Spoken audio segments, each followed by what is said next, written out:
Turning now to an Obama administration decision that we learned about today, one that is once again at odds with President Obama's much ballyhooed pledge to be the most transparent administration in history.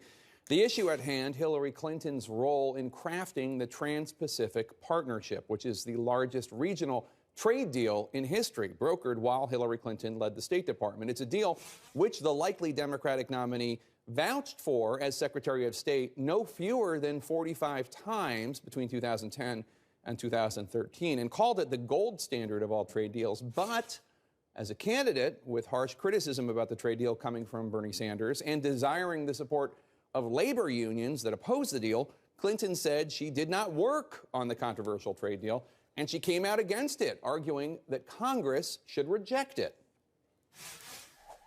As of today, I am not in favor of what I have learned about it.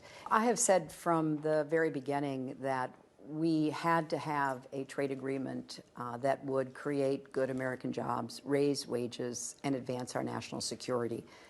And I still believe that's the high bar we have to meet. I don't believe it's going to meet the high bar.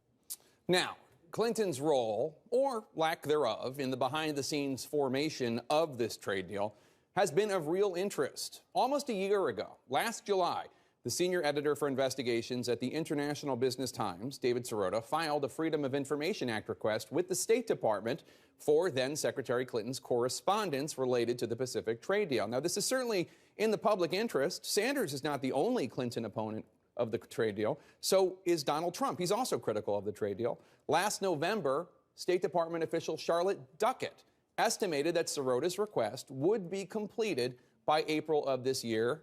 That did not happen, however. And today, Sirota announced that the State Department has told him that his request will not be completed until the end of November, after the presidential election. Now, the average Freedom of Information Act request made of the State Department takes 111 days to process. Sirota says this one, according to his calculation, will take 489 days.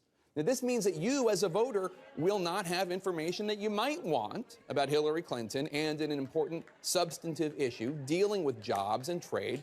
You won't have that information, of course, until you've already decided whether or not you vote for her or for Donald Trump.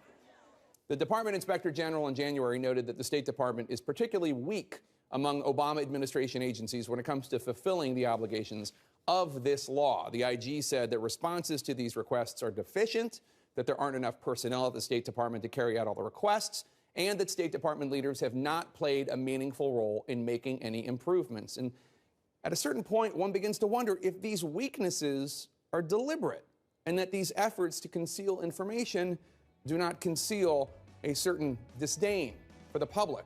And you're right to know.